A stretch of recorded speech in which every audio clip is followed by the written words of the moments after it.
All right, here we go. I'm going to show the Hunter on-car lathe. They have several different versions of this one, but this one at the moment is the latest and the greatest.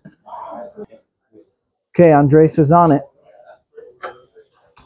So we'll figure out what hub we need. This one's 5 lugs, so that's a hub that can fit a whole bunch of different 5 lugs, as you can see.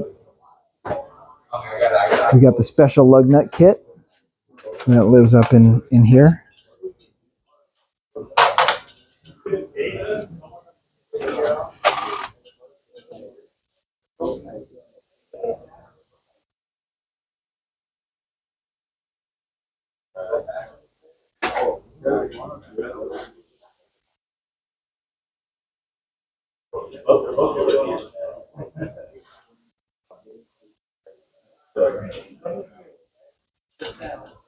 Just get them lightly snug here.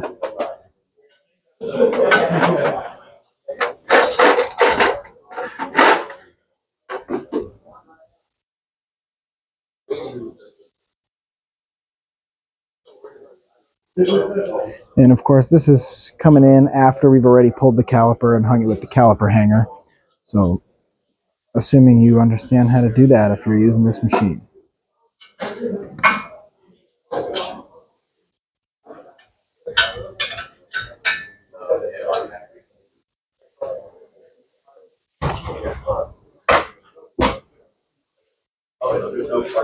All right, then we'll bring it up, guide it on there. It's one spot I see people make a lot of mistakes. When we're bringing this up, you may have to do a little spinning to get that all the way in there like that. No gap, looks good. Spinning up that adjuster right there, that threaded rod.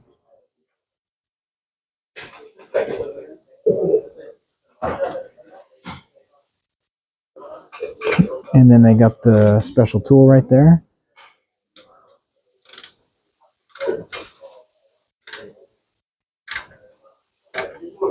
And assuming you got everything lined up, that should go in pretty easily.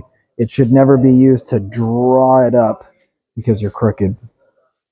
Okay, then from here, we should set the stabilizer arm. What you got down there, that thing is a pretty cool little feature.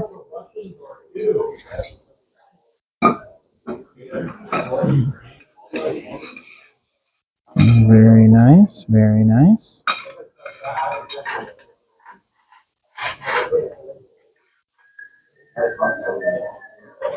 Cool, got a wing nut there. And we'll snug it up. And that part's not totally critical. It just does help to keep this more stable, so it's recommended. Snug that baby up right there. All right, so before we bring it in, let me just show you something. The way you move these jaws on this is a little bit abnormal. So this is tight, this would be loose, right? Righty, tighty, lefty, loosey. But let's say that you want to move the inner one. You'd actually tighten the outboard side, loosen the inboard side like that, and then you would actually turn here. So turn here to move here. As you saw, that was moving a bit. And then opposite, when you have this where you want it, tighten it, loosen this, and this will now move the outboard cutter. So that was something I just want to review. There's a way you can actually move this whole bar. Right here, there's a wing nut, if you guys can see where my hand is. And in case you want this, you can take that if you'd like it. So that would actually be how we'll move this whole thing. But let's just say we got it in the rough ballpark here, right? Like about just by eye right there. I'm going to tighten this down. Then I'm going to turn the machine on, and I do that by simply making sure the stop button is twisted so it's not to the emergency stop, and then I'm going to turn this up. And of course, the other side's already taken apart, okay? Okay, so we'll bring this up to a speed that I like. Maybe I'm going to go with about 60. You could go a little faster. I'm just going to get this tray about where I want it. Okay, and then what I need to do, this machine already started to compensate. If it doesn't, you'd press the comp button. But when it starts to spin, it knows you probably want to comp it. So now it's been compensated to the hub. So it's actually ready to cut. The other thing it automatically does is if you look right here, the ACT button, that's active chatter control. If you hear the motor speed up and slow down, that's to basically combat chatter. So this thing's pretty much ready to go. I need to make sure this wing nut's loose so that this will move. So I'm gonna move this. And at this point, I'm just gonna make sure they're wide enough, and they're by far wide enough. They're easily gonna clear. I'm gonna bring it about to the middle. I'm gonna snug this outboard side up. I'm gonna leave the inboard side loose, and I'm gonna turn this right where my hand is. I'm just gonna bring it in until I hear it touch, so I'm doing it pretty slowly. Alright, slowly. And if I'm worried about it, I'll jump back there and put eyes on it, but it's a little tough to show that on video. I should be getting very close to touching. Okay, I just started to touch. So now I'm going to snug that one up. And you'll hear it will move a little bit. That's normal. I'm going to loosen the outboard side, and I'm going to bring that one up and get it to just touch. Yeah. All right, so they're both touching.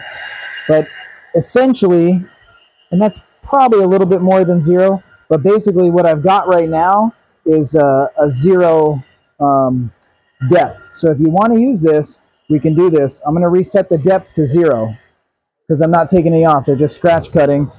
And now what I'll do, I personally like to run it to the outside edge, stop right here, and just knock off any lip I've got. That's why it sounded so bad. Just clean that up, and then I'm good to run it all the way in. And this is one where I'll definitely get a good look on the backside to make sure I'm not going to crash the tool. Okay, so I can see pretty well. And mostly our lesson is going to be here. I want to run this past where the brake pads wear into that fresh metal that doesn't get contacted. If you don't leave enough of a gap right there, you'll leave a little lip, you know, like we'll cut a low spot, but we'll leave a high spot, and that'll leave a shelf, and that shelf will touch the brake pad lining, and that's a way we can get some noises. So now I've got it all the way run in. What I'm going to do is I'm going to pick one inner or outer, doesn't matter. I'll loosen, let's say, the inner, and then I'm going to turn this. One line is 4/1000ths of an inch, so I'm going to set it at about a 4. That'd be 4/1000ths. Snug the inner, and then I'm going to set the outer, loosen the outer, and turn it to a 4. So I'm really cutting about 8/1000ths right now. And if you look on screen, it makes sense. It shows an 8/1000ths cut. So this is, I'm not showing you how to do the math, but I'm showing you how to approximate how much material you're taking off. And then once I'm set and I've got both locked, I can go ahead and snug this little wing nut up, and it'll make its pass. And if I want to do it a little bit faster, I could turn the speed up a bit. But I think in this case, I'm just going to leave it at this speed because the slower the rotation, a lot of times the better cut it will give. But maybe I'll turn it up just a bit. I'm going to shoot for about a 70. And so we'll keep it on 70. We'll let it do its thing. We don't have to put any anti-chatter band or a spring or a strap or anything. It's going to do everything with the active chatter control function. And that's why you can barely tell it is speeding up and slowing down. All right, so we'll watch this baby. A nice light in there. And this has round bits, so if it starts to cut rough, you can loosen those bits in the toolkit it comes with and just get to a fresh spot on the bit, and it'll cut beautiful again. These are nicer than the triangular bits for sure. They're more money though. So we'll let this baby do its thing and keep it right there.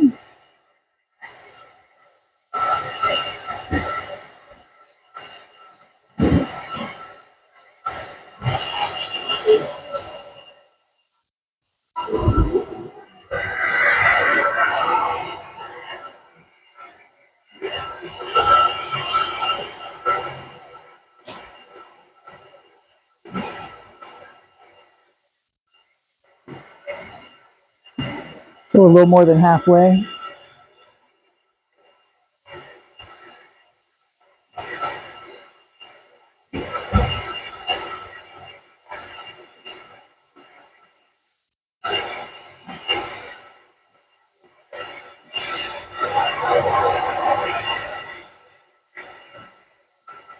Now what I may do is just jump in and look on the inside. Inside's looking good. Outside's looking good. Just a bit more to go.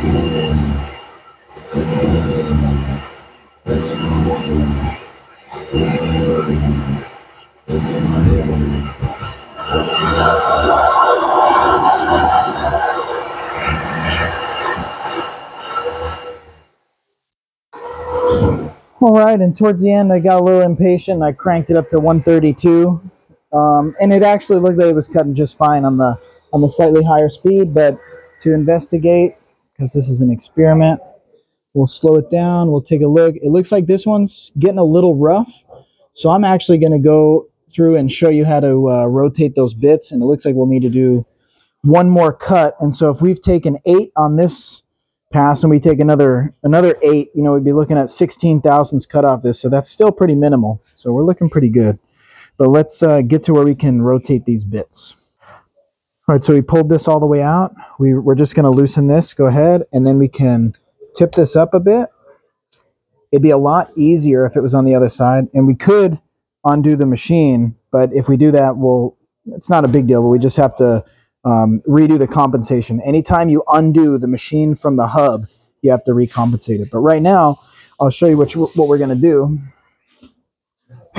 See, these are the round bits right here, and they're a little dull, not because I can see that they're dull, quite honestly, but because our cut quality is getting a little ugly.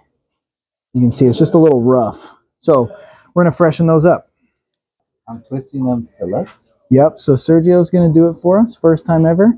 Just going to loosen that screw, just left it. Yep, good, that's it. And then you're going to rotate that round bit, just a tiny bit. You have to just touch it. Yep, the round part. Just get it to spin. It's just a little disc. I figured it out, wasn't quite loose enough yet. Okay, good, and then try to see if you can spin that. Just a bit. Yeah, that moved. Good, perfect. Snug it back up. So we just move it a little to a fresh spot. Snug it. We're going to do the same on that outboard one. That's what's cool about the round ones is they have, you know, much more surface cutting area than the triangle. I think yeah, that moved. Good. Yeah, we'll snug it up. And if we were to look really close at those, you'd probably see a slight flat spot where it had been cutting. Then once those are snug, we're ready to just pop it back in position. So I figured I'd show you. Here are the round bits. These ones are obviously brand new. But you can see that's what we turned a little bit. All right, so my job, I'm going to swing it back down here, where about where I want it, and then I'm going to snug this up right here on my right. Check this out. Look right over here. Snug. Oh, it's getting there.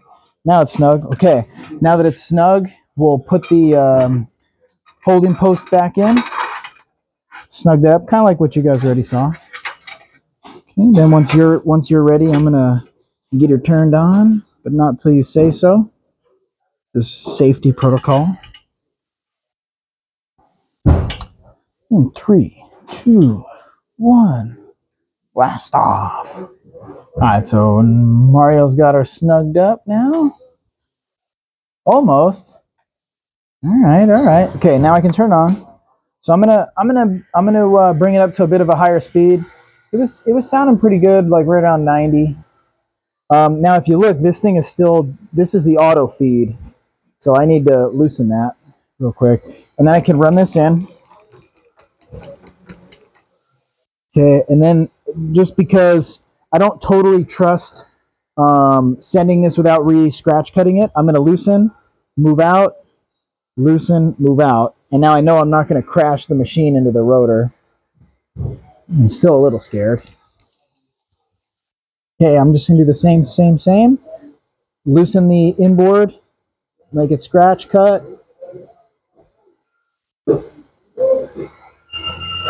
Good, snug it. Loosen the outboard. Make it scratch cut. Run them in. I don't need to run it to the outside because we already cut the lip, right? So we're good. Run it in. Nice and deep. Okay, and then I'm going to set the cut depth of one line. Set the cut depth of one line. And then we'll re-auto feed it. And I actually don't hear the active chatter control, do you? Oh, yep, it's on. There's active chatter control. It's on. So now it's going to make another pass. And you should be able to tell by the video it should be quite a bit cleaner than the first one. Not that the first one is horrible, but you can get a little bit of an idea that it's a cleaner surface now. You know, and I was thinking, because it looks like it's cutting all right, but if you really want it to cut nice, do a half a line on your final cut. This one still had some ugly stuff, so we're really trying to cut as little off as possible, but this still had a little bit crusty, rusty on the edge, so I went ahead right for that 8 thousandths cut, but a 4 thousandths total cut would have come out even smoother than this, so we'll evaluate it when it's done. All right, so we're coming near the end here, and as you can tell, it's looking a lot nicer than it was. And it looks like this one's going to finish it off, get rid of that last bit of rust.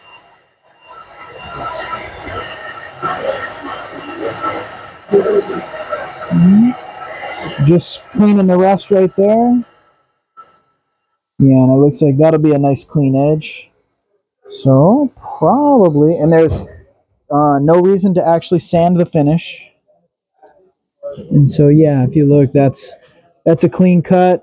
You know, there might be just a tiny bit of rust right there, but as a judgment call, because we never really want to take any more than we need to off, that is so minor, I would run that. If we were worried about it, we could make another pass and have it be really clean, but then the rotor's thinner and we're closer to our minimum thickness or a discard thickness.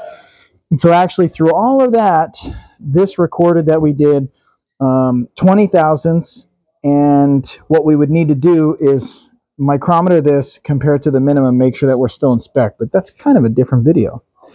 So there is the Hunter on Car lathe for you. Oh, what? Thank you to these volunteers.